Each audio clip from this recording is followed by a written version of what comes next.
Hello everyone, আমার YouTube চ্যানেলে তোমাদের সবাইকে স্বাগত জানাই। আশা করি তোমরা সবাই সুস্থ আছো, ভালো আছো।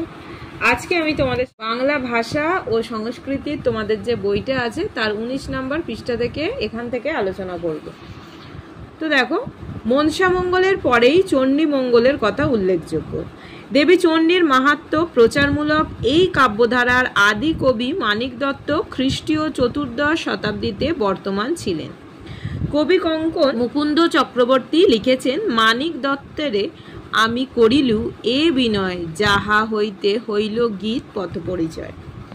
তো এই যে লাইনটা যে মুকুন্দ চক্রবর্তীর লেখা, সেটা আমরা বুঝতে পারছি।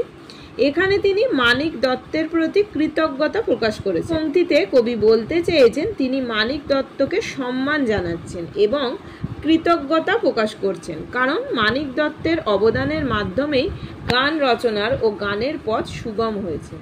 অর্থাৎ মানিক দত্তের রচিত ও সঙ্গীতবদ্ধ গানের মাধ্যমে গানের একটি নির্দিষ্ট পথচিহ্ন বা নিয়ম প্রতিষ্ঠিত হয়েছে, যা পরবর্তী সময়ে অনেকের কাছে গানের পরিচিতি পেয়েছে এবং অনুকরণীয় হয়েছে। মুকুন্দরাম চক্রবর্তী রচিত চণ্ডীমঙ্গল কাব্য, আমরা এখানে দেখো প্রথমেই বলেছি যে এই যে চণ্ডীমঙ্গলের কথা উল্লেখযোগ্য। তো এই চণ্ডীমঙ্গল কাব্য কিন্তু বাংলার মধ্যযুগীয় সাহিত্যের একটা গুরুত্বপূর্ণ অংশ। এটা মূলত দুইটি প্রধান খণ্ডে বিভক্ত। তোমরা যখন পরের দিকে যাবে, আমি একটুখানি এই দিকটা একটুখানি যাই, আমি আলোচনা করব। এখানে দেখো, এই যে চণ্ডীমঙ্গলের দুটো খণ্ড বা কাহিনী লক্ষ্য করা যায়, আখেটিক খণ্ড এবং বণিক খণ্ড। কিন্তু আমি তোমাদের সাথে বিস্তারিত আলোচনা করব। আগে চলো যেখানটা পড়াচ্ছিলাম সেখানটা আগে পড়িয়ে নিই। দেখো কি বলছে, অনুমিত হয় যে তিনি মালদহ অঞ্চলের কবি। তারই রচনাধারা অনুসরণ করে এই কাব্যধারার শ্রেষ্ঠ কবি মুকুন্দ চক্রবর্তীর আত্মপ্রকাশ। তার আদি বসতি ছিল কোথায়? দেখো, বর্ধমান জেলার রায়না থানার অধীন দামুন্না গ্রামে। পিতা দেখো কে? হৃদয়মুষ্য, মা দৈবকী। ডিহিদার মাহমুদ শরীফের অত্যাচারে তিনি বাস্তবিটা পরিত্যাগ করে মেদিনীপুর জেলার আররা গ্রামে আসেন এবং সেখানকার ভূস্বামীর আশ্রয় থেকে স্বপ্নাদিষ্ট কবিতার কাব্য রচনা করেন। আনুমানিক 16শ শতাব্দীর শেষভাগে সিংহ যখন বাংলার সুবেদার, তখন তিনি তার কাব্য রচনা করেন। তার কাব্যকে তিনি অভয়মঙ্গল, চণ্ডিকামঙ্গল, অম্বিকামঙ্গল প্রভৃতি নামে পরিচালিত করেছেন। তার রচনায় বাস্তব নির্ভর কাহিনী বিন্যাস, চরিত্র সৃষ্টি, কৌতুকরস সৃষ্টির নৈপুণ্য লক্ষ্য করা যায়।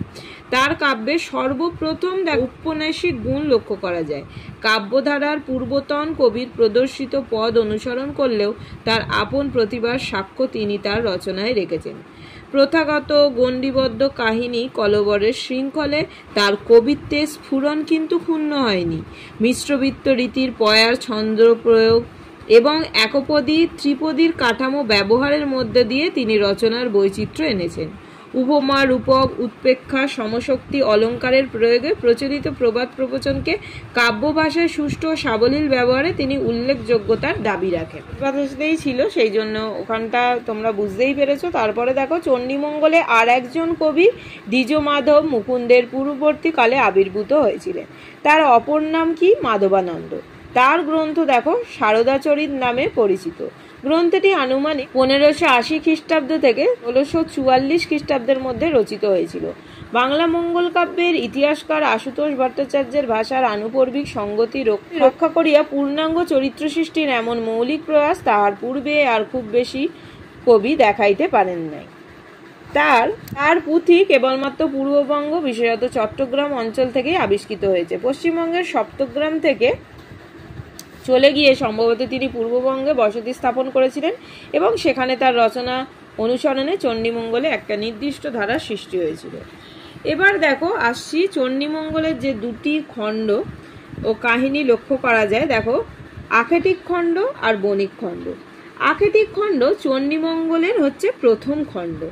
এই অংশে প্রধানত দেবী চণ্ডীর মহিমা এবং দেবীকে কেন্দ্র করে রাজা কালকেতু ও রানী ফুল্লরার জীবন নিয়ে গল্প বর্ণনা করা হয়েছে। এবার দেখো, এই যে কালকেতুর আখ্যান, এই অংশে কি বলা হয়েছে? এই অংশে রাজা কালকেতুর জীবনের বিভিন্ন পর্যায়ে বর্ণনা দেওয়া হয়েছে। রাজা কালকেতু দেবী চণ্ডীর আশীর্বাদে প্রচুর ঐশ্বর্য ও সুখ লাভ করেন, কিন্তু পরে কালকেতু তার ঐশ্বর্যের অহংকারে পড়ে এবং দেবীর কাছে তার ভক্তি কমে যায়। এই কারণে তাকে কঠিন পরীক্ষার মুখোমুখি হতে হয়। এবার ফুল্লরার যে আখ্যানটা ছিল সেটাতে কি ছিল? সেটাতে ছিল রানী ফুল্লরা অত্যন্ত ভক্তিশীল ছিলেন। দেবী চণ্ডীর প্রতি তার গভীর বিশ্বাস ছিল। দেবীর আশীর্বাদে তিনি সকল বিপদ থেকে রক্ষা পান এবং অবশেষে তাদের সুখী দাম্পত্য জীবনের বর্ণনা করা হয়েছে। তো এই অংশে মূলত ভক্তি, ধর্মনিষ্ঠা, দেবীর মহিমা প্রচারের উপর জোর দেওয়া হয়েছিল। এবার আছে বণিক খণ্ড। এই যে বণিক খণ্ড হচ্ছে চণ্ডীমঙ্গলের দ্বিতীয় খণ্ড। এই যে অংশ, এখানে প্রধানত ধনপতি ও ধনঞ্জয় নামক দুই বণিকের কাহিনী বর্ণিত হয়েছে। তো যেটা বললাম, ধনপতি বণিকের আখ্যানটা কি? ধনপতি একসময় ধনী বণিক ছিলেন, কিন্তু দেবীর প্রতি তার ভক্তি ও বিশ্বাস ছিল না। তার এই অবিশ্বাসের কারণে তিনি ব্যবসায়ের ক্ষতি শুরু করেন এবং শেষ পর্যন্ত সমস্ত সম্পত্তি হারান। দেবী চণ্ডীর প্রতি ভক্তি প্রদর্শনের মাধ্যমে তিনি তার হারানো সম্মান ও ঐশ্বর্য পুনরুদ্ধার করেন। এবার ধনঞ্জয় বণিকের আখ্যানটা, মানে এর মধ্যেই ধনপতির পুত্র ধনঞ্জয় পিতার থেকে শিক্ষা নিয়ে দেবী চণ্ডীর প্রতি গভীর ভক্তি ও বিশ্বাস স্থাপন করেন। দেবীর আশীর্বাদে তিনি বিশাল ধনসম্পদের অধিকারী হন এবং তার জীবন সুখে সমৃদ্ধ হয়। এই অংশে মূলত অর্থনৈতিক সাফল্য, ব্যবসায়িক উন্নতির জন্য দেবীর প্রতি বিশ্বাস ও ভক্তি প্রতিষ্ঠার উপর জোর দেওয়া হয়। চণ্ডীমঙ্গলের এই দুটি খণ্ডের মাধ্যমে মুকুন্দরাম চক্রবর্তী দেবী চণ্ডীর মহিমা, ভক্তির শক্তি এবং জীবনযাত্রার ধর্মীয় যে বিশ্বাসের প্রয়োজনীয়তা সেটা কিন্তু বর্ণনা করেছেন। আকেটিক খণ্ডের মাধ্যমে রাজা রানীর জীবন, দেবীর প্রতি তাদের বিশ্বাসের কাহিনী তুলে ধরা হয়েছে এবং বণিক খণ্ডে ব্যবসায়িক সাফল্যের সাথে দেবীর ভক্তি সম্পর্কে দেখানো হয়েছে। আমি তো এমনি একটু বললামই, আর দেখো এটাই বলেছে এখানে যে উভয় খণ্ড দেবী চণ্ডীর মহিমা কীর্তিত হলেও তার স্বরূপ এই দুই কাব্যখণ্ডে আলাদা। আমি তোমাদের বলেই দিলাম আকেটিক খণ্ড আর বণিক খণ্ডে কি আছে।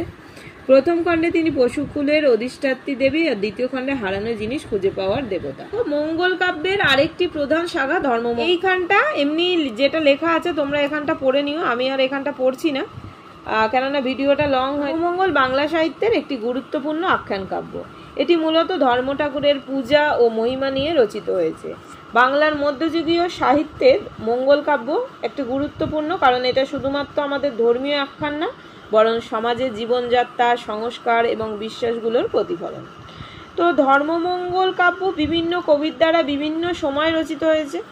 এই কাব্যের প্রধান তিনটি অংশ কি? রঘুনাথের ধর্মমঙ্গল, মণিকাঞ্চনের ধর্মমঙ্গল, রামাই পণ্ডিতের ধর্মমঙ্গল। তোমরা এখানে অনেক কিছু এখানে নাম পাবে, যেমন দেখো এইখানটা একটুখানি বলে দিই যে এই যে আদি কবি দেখো ময়ূর ভট্ট বর্তমান ছিলেন, তার কাব্যের নাম হচ্ছে হাকন্দ পুরাণ। এই জন্য আমি যে এখানে যেটা আছে সেটা আর আমি বললাম না, বাদ বাকি যেটা সেটা আমি তোমাদেরকে বলছি যে প্রতিটি অংশেই কিন্তু ধর্ম ঠাকুরের মাহাত্ম্য বর্ণনা করা হয়েছে। তবে এগুলোর মধ্যে রামাই পণ্ডিতের রচিত যে ধর্মমঙ্গল সবচেয়ে পুরনো এবং প্রসিদ্ধ। ধর্মমঙ্গল কাব্যে বিভিন্ন চরিত্রে রয়েছে, যেমন ধর্ম ঠাকুর, লাহনা, হরিশ্চন্দ্র, রঘু, মণিকাঞ্চন ইত্যাদি। প্রতিটি চরিত্রের মাধ্যমেই ধর্মের বিভিন্ন দিক বর্ণনা করা হয়েছে। ধর্ম ঠাকুরকে এখানে প্রধান দেবতা হিসেবে কল্পনা করা হয়েছে, যিনি সবার মঙ্গলার্থে কাজ করেন। এবার দেখো ধর্মমঙ্গল কাব্যের মূল বিষয়বস্তু হচ্ছে ধর্ম ঠাকুরের মাহাত্ম্য ও তার লীলা। এই কাব্যের মাধ্যমে ধর্ম ঠাকুরের উপাসনা, তার বিভিন্ন মন্দির স্থাপন এবং তার পূজার প্রচলন করা হয়েছে। এছাড়া এই কাব্যে সমাজের বিভিন্ন সামাজিক ও ধর্মীয় আচরণবিধি প্রতিফলিত হয়েছে। বিশেষ করে কৃষক সমাজের জীবনযাত্রা, তাদের কষ্ট, আশা আকাঙ্ক্ষা এই কাব্যে সুন্দরভাবে ফুটিয়ে তোলা হয়েছে। ধর্মমঙ্গল কাব্যে বাংলার সমাজের এক বিশাল প্রভাব ফেলেছে। এই কাব্যের মাধ্যমে ধর্ম ঠাকুরের পূজা প্রচলিত হয়, যা আজও আমাদের বাংলার কিছু অঞ্চলে বিদ্যমান। এছাড়া এই কাব্যের গল্প ও চরিত্রগুলো বাংলার লোকসাহিত্য, লোকগানে প্রভাব ফেলেছে।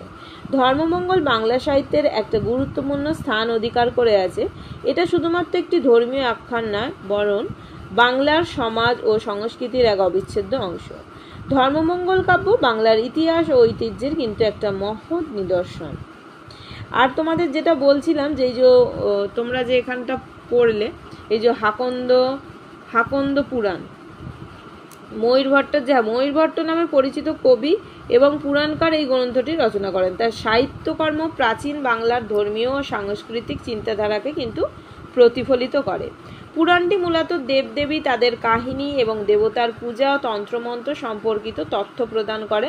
এতে সৃষ্টির মিথ, বিশ্বজগতের গঠন এবং ধর্মীয় আচার অনুষ্ঠানের বর্ণনা থাকে। এই পুরাণটি বাংলার যে লোক সংস্কৃতির একটা অংশ হিসেবে কাজ করে। এতে বাংলার মানুষের বিশ্বাস, রীতিনীতি, এই ধর্মীয় ভাবনাকে কিন্তু প্রতিফলিত করে। হাকন্দ পুরাণের গঠন সাধারণত বিভিন্ন কাহিনী, প্রহেলিকা এবং ধর্মীয় নির্দেশনা নিয়ে গঠিত। এতে পুরাণ চরিত্রের গল্প, তাদের নৈতিক শিক্ষা কিন্তু উঠে আসে। এখানটা তো বললামই, এখানটা তোমরা পড়ে নিও। এখানে যদি কোনো অসুবিধা হয় বা আরও কিছু জানার থাকে তাহলে আমাকে কমেন্ট বক্সে জানিও, আমি সেটা বলে দেবো। তো আজকে আমি তোমাদের সাথে এত অবধি আলোচনা করলাম। নেক্সট ভিডিওতে আমি পরেরগুলো আলোচনা করবো।